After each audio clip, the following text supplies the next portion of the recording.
Hello बच्चों, let's read the question.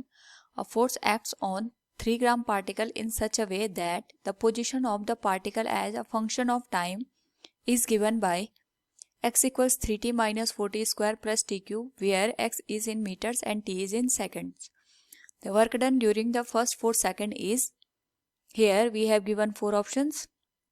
Now to answer this question, first we will discuss here the key concept, and here the key concept is work energy theorem. Now अगर हम बात करें यहाँ पे, we have given the equation of position with respect to time which is x equals 3 into t minus 4t square plus T cube. तो हमारे पास यहाँ पे अगर हम वर्क एनर्जी थ्योरम को देखते हैं, इट स्टेट्स दैट कि किसी भी सिस्टम पे जितना हमारे पास वर्क डन होता है, it is equal to the change in kinetic energy. Kinetic energy का जो हमारे पास यहाँ पे चेंज निकल के आता है, उसका जो डिफरेंस होता है उसके बराबर हमारे पास यहाँ पे वर्क डन की वैल्यू हो जाती है. नाउ अगर हम बात करें यहाँ पे काइनेटिक एनर्जी फाइनल और काइनेटिक एनर्जी इनिशियल की, we can write it will be half m v square minus half m u square. तो इस केस में जब हमारे पास टाइम की वैल्यू 0 होगी, उस केस में इनिशियल काइनेटिक एनर्जी आएगी, और जब हमारे पास टी की वैल्यू 4 सेकेंड होगी, उस केस में हमारे पास यहाँ पे फाइनल काइनेटिक एनर्जी ऑब्टेन्ड होगी. तो यहाँ पे अगर हमारे पास पोजीशन का इक्वेशन गिवन है, so we can write here the equation of velocity which will be D X by D T equals V. ये हो जाएगा हमारे पास D by D T equals 3t minus 4t square plus T cube. Now अगर हम यहाँ पे equation को डिफरेंशिएट करके लिखें, we can find out it v will be equal to 3 minus 8 into T plus 3t square. तो ये हमारे पास वेलोसिटी का इक्वेशन बन गया. तो एट t इक्वल्स 0, जो हमारे पास यहाँ पे v होगी, it will be the initial velocity. तो हम यहाँ पे t की वैल्यू रख सकते हैं. It will B t equals 0 plus 3 into 0 का स्क्वायर.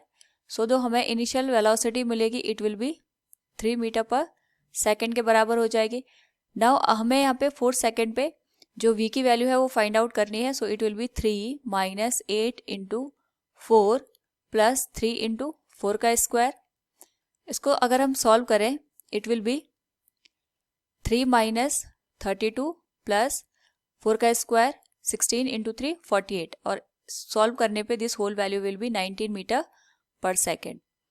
इस केस में अगर हम देखें तो हमारे पास जो वैल्यू बनेगी वर्क डन की, that will be change in kinetic energy. We can write it half m v square minus half m u square. Half m हम कॉमन ले सकते हैं यहाँ पे, so it will be v square minus u square, और यही value हमारे पास यहाँ पे वर्क डन के बराबर आ जाएगी. So the value of work done will B, हमारे पास यहाँ पे जो मास दे रखा है इट इज 3 ग्राम, उसको हम केजी में कन्वर्ट करने के लिए 1000 से डिवाइड कर देंगे. एंड जो v की वैल्यू है इट इज 19 का स्क्वायर माइनस 3 का स्क्वायर. आफ्टर द कैलकुलेशन अगर हम देखें यहाँ पे, वी कैन फाइंड आउट जो वर्क डन की वैल्यू होगी, it will be 528 into 10⁻³ joule. और हमें पता है 10⁻³ जूल को हम यहाँ पे मिली के टर्म में लिख सकते हैं. So work done will be 528 millijoule. लेकिन जो हमें क्वेश्चन गिवन है उसमें जो इसके सबसे क्लोजेस्ट वैल्यू दे रखी है वो 530 दे रखी है. सो हम इसको अप्रॉक्स लिख सकते हैं 530 मिली जूल के बराबर. फ्रॉम द गिवन क्वेश्चन अगर हम देखें यहाँ पे, we can say the work done during the first 4 second is 530 millijoule. Option D will be the correct answer. Hope all you understood it. Thank you and best of luck.